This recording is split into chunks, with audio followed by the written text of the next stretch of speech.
I wanted to just kind of take a pause and do a video now. I've got a board all made up for St. Louis's history video, which I'm either going to post tonight, which will be probably later on because that's a longer video, so I need to make sure that I've got a longer block of time available where I'm not going to have to worry about interruptions and needing to make a bunch of pauses happen.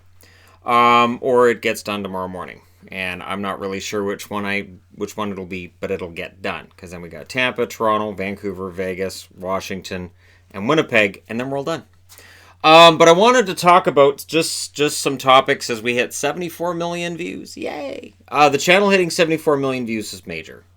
And I know 74 is an arbitrary number. I've done this before where I've just picked an arbitrary number.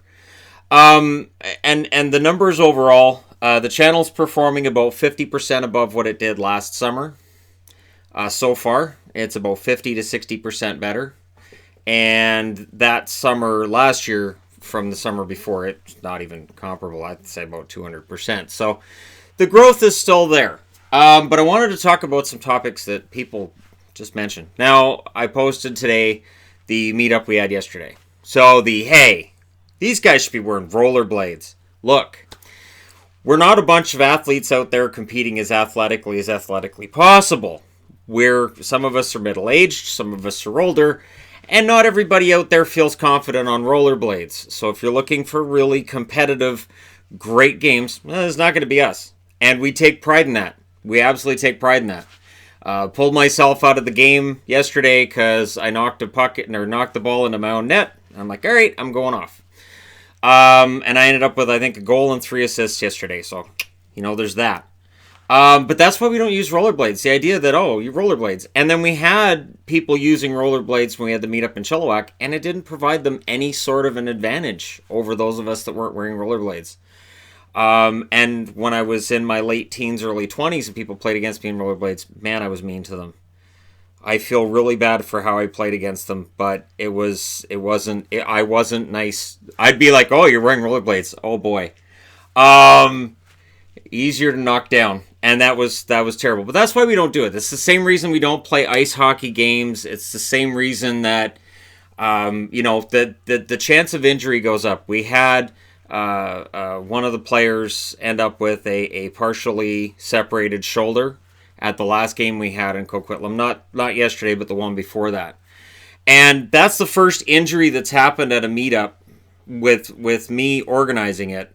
First substantial injury during a game that I've seen, and that we've actually had to call 911 over and call an ambulance, since I started doing these over a year ago. I'm really proud of that record.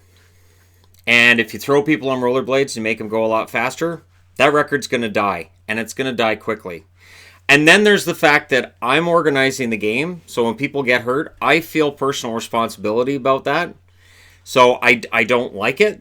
Anytime anybody gets hurt, I always call out. Anytime anybody falls down, I call out, are you all right? You okay? And if they go, yeah, I'm fine, and I don't think they are, I will go over and talk to them.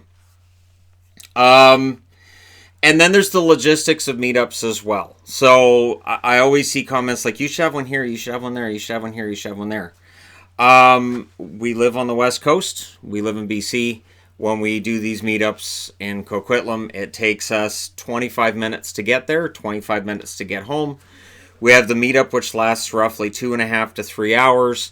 And then we go out to wherever after. It's usually Boston Pizza because it usually has stuff on the menu everybody can eat. Yvonne and I are on diets. We both got food we could eat last night. So for that, the logistics is this. We have 3 kids. We brought all 3 kids to the meetup yesterday. And so if we were going to have a meetup in, say, Saskatchewan, the amount of time and planning and money that would go into it would be crazy. And it would have to become a trip. It would have to be a couple of days. And it would be expensive. And it would take a lot of time. So when people say, you should have one here, you should have one there, I don't have that kind of opportunity to do that. And I can't do a tour of meetups. And I'm very proud that when we have these meetups, that it doesn't matter if you're a good player or not. Come out and play. When we played in Seattle, and there's guys saying, I've never even held a hockey stick before. Cool, here you go. Go out there and play. And that's what it's supposed to be. And really, the highlight isn't, like, the footage we post is kind of fun, because guys like seeing themselves in video. The highlight really is when we have the dinner after and we all sit down and talk hockey for about 2 hours. That is a lot of fun. And a lot of the conversation we'll have when we have that opportunity is a lot more frank and a lot more blunt than what you may see from me here on the channel. If somebody asks me, well, why don't you like this player? I will 100% tell them. I may not say it on camera, but yeah, I will give them 100%. Here is why these players are not my favorites.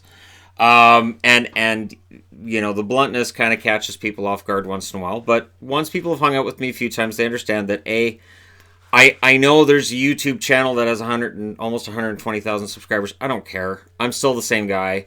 I'm not going to start signing autographs. I'm not selling anything. I just stand here, talk hockey with you guys every day, and I consider that to be kind of how that works. People will come up to me and, hey, how's it going? You know, and they talk to me. That I'm very responsive to. We were at the mall last week, and I had a security guard come over and talk to me, which was fun.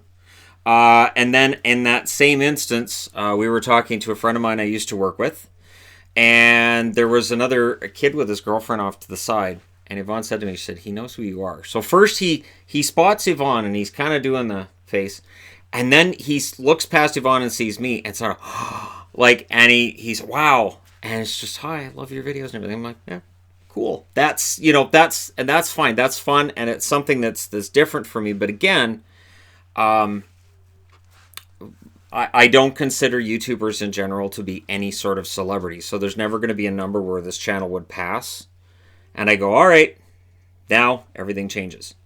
I have always prided myself on the fact that, yes, the set may change and the appearance of things behind me may change, but my presentation and the way I do things really doesn't, because I don't want to betray that base that's followed me from the start until now and go against the formula that's made the channel productive and successful.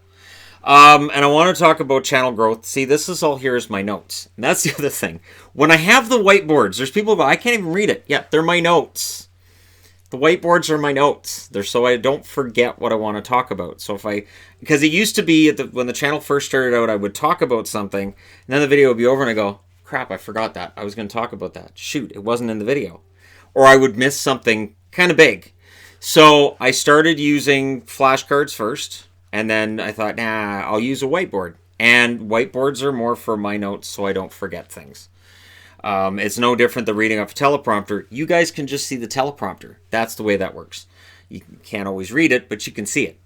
But yeah, the channel growth has been pretty solid over the last few months. Again, it's amazing because this goes into number 4, which is slow news days.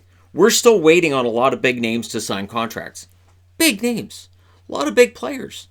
And so the fact that we're not seeing much of anything happening hockey-wise, and I still see subscriber numbers going up and view counts being pretty decent and consistent, is amazing to me. So the fact that the channel keeps growing, and I do make comparisons. I get asked about, well, you know, do you look at other channels? Yep. They're not hockey channels. I always look at big channels, like channels that I follow that have 700,000, maybe 1,700,000, 1,500,000. I look at their numbers. Then I compare them to my numbers and I say, all right, they're how far ahead of me? What are they doing? How do they make that move? And there are a couple of the channels that are way bigger than this one that I follow than my overall numbers right now, according to Social Blade, are better, which really surprised me. I was like, wow, this channel's growing faster than theirs. That's strange. But it's tricky because, again, you know, even on slow news days, there are people who come to me and say, you know, I count on your videos every day. They help me out. And for that reason, that's why I do videos every day. That's why I don't take a break. People say, well, you wouldn't make any money. Yeah, no, I would. I would still, with the amount of videos that still get views and still generate revenue from months ago, years ago, I have enough videos that, you know, I would still make money every day, even without providing new content. I enjoy providing the new content. I enjoy doing this every day. There are days where it's taxing, but I do enjoy the job. Number 5 on this board is future vision. So where do I see this channel going? Well, it's simple. We're looking at a trip to California. That's the first thing, because, you know, Yvonne then can take the kids to Disneyland, and I can go and see a couple of Ducks games, I would hope, maybe one or two. We had talked about LA in that too, but I really think logistically, again, with a wife and 3 kids, if Vaughn doesn't want to rent a car, we don't want to have to navigate LA traffic. We want it to feel like it's a bit of a vacation. For me, it's a working vacation. It would make a lot more sense to just say, okay, we'll go to Disneyland, and then, we'll make the trek to Honda Center, or I'll make the trek to Honda Center, and we'll go from there. And then I've already started looking at the possibility of another Vegas trip next summer, maybe one before that. And again, with Vegas, it comes down to the trip is cheaper. The flight's 2 hours. On my M Life Rewards, which is this fun little program they have for MGM hotels right now, because of the way we figured it out and we plotted it out in the last trip, I now get 20% off at MGM events and whatnot.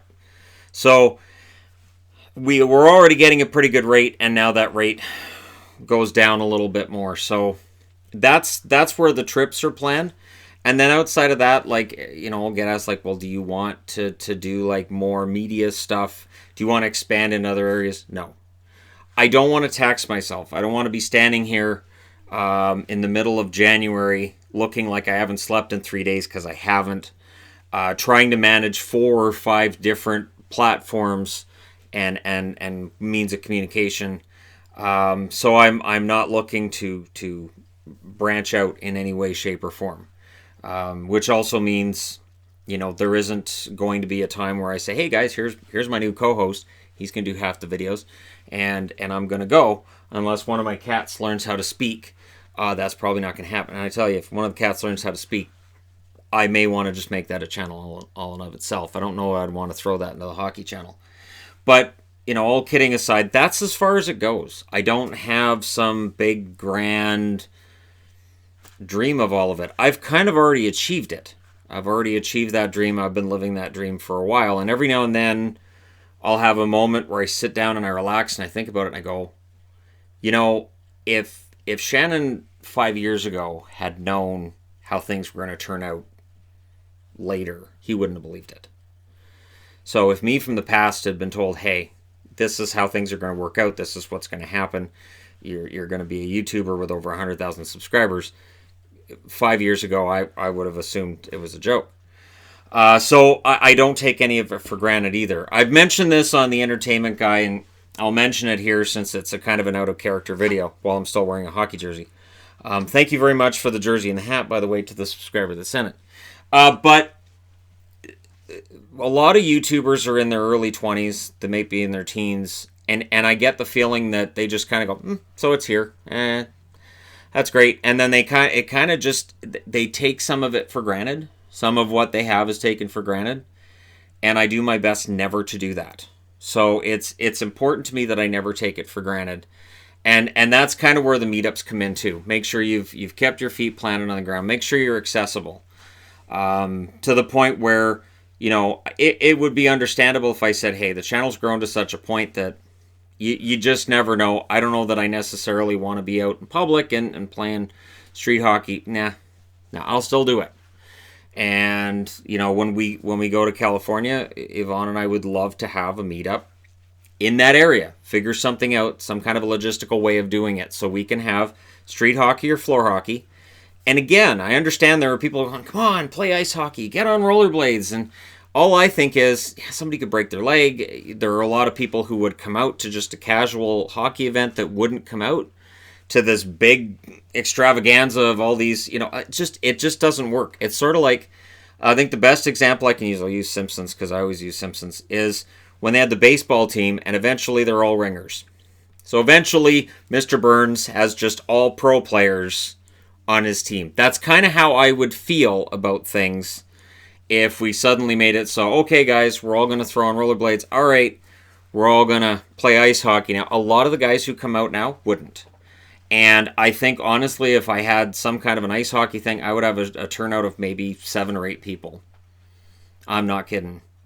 And it's not what it's supposed to be. It's not a really competitive thing either. We weren't sitting around last night at Boston Pizza and saying, oh, well, our team was great, or oh, your team was crap. We didn't care. game's over. We don't care. And we played it kind of a tournament style. We had 3 different teams. There were a bunch of little kids there at the start. They were great. And I kept calling them my ringers.